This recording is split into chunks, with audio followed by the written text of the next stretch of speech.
Snail and the Whale by Julia Donaldson, illustrated by Axel Scheffler. The Snail and the Whale.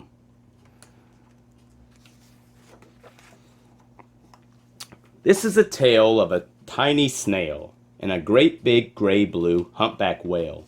This is a rock as black as soot, and this is a snail with an itchy foot.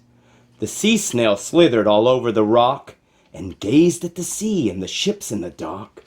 And as she gazed, she sniffed and sighed, "The sea is deep and the world is wide. How I long to sail," said the tiny snail.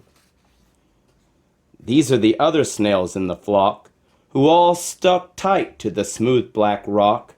And she said to the snail with the itchy foot, "Be quiet, don't wriggle, sit still, stay put." But the tiny sea snail sighed and sniffed, then cried, "I've got it, I'll hitch a rock lift." This is the trail of the tiny snail, a silvery trail that looped and curled and said, "Lift wanted around the world." This is the whale who came one night when the tide was high and the stars were bright. A humpback whale immensely long, who sang to the snail a wonderful song of shimmering ice and coral caves and shooting stars in enormous waves. And this is the tale of the humpback whale. He held it out of the starlit sea and said to the snail, "Come sail with me." This is the sea so wild and free that carried the whale and the snail on his tail to towering icebergs and far-off lands, with fiery mountains and golden sands. These are the waves that arched and crashed, that foamed and frolicked and sprayed and splashed the tiny snail on the tail of the whale. And these are the caves beneath the waves where stripy fish with feathery fins and sharks with hideous toothy grins swam round the whale and the snail on his tail. This is the sky so vast and high, sometimes sunny and blue and warm, sometimes filled with a thunderstorm, with zigzag lightning flashing and frightening the tiny snail on the tail of the whale.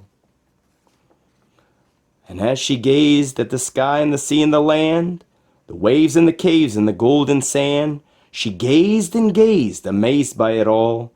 And she said to the whale, "I feel so small." But then came the day the whale lost his way. These are the speedboats running a race, zigging and zooming all over the place, upsetting the whale with their ear-splitting roar, making him swim too close to the shore. This is the tide slipping away. And this is the whale lying beached in a bay. "Quick, off the sand, back to the sea," cried the snail. "I can't move on land. I'm too big," moaned the whale. The snail felt helpless and terribly small. Then, "I've got it," she cried, and she started to crawl. "I must not fail," said the tiny snail. This is the bell on the school in the bay, ringing the children in from their play. This is the teacher holding her chalk, telling the class, "Sit straight, don't talk." This is the board as black as soot, and this is the snail with the itchy foot.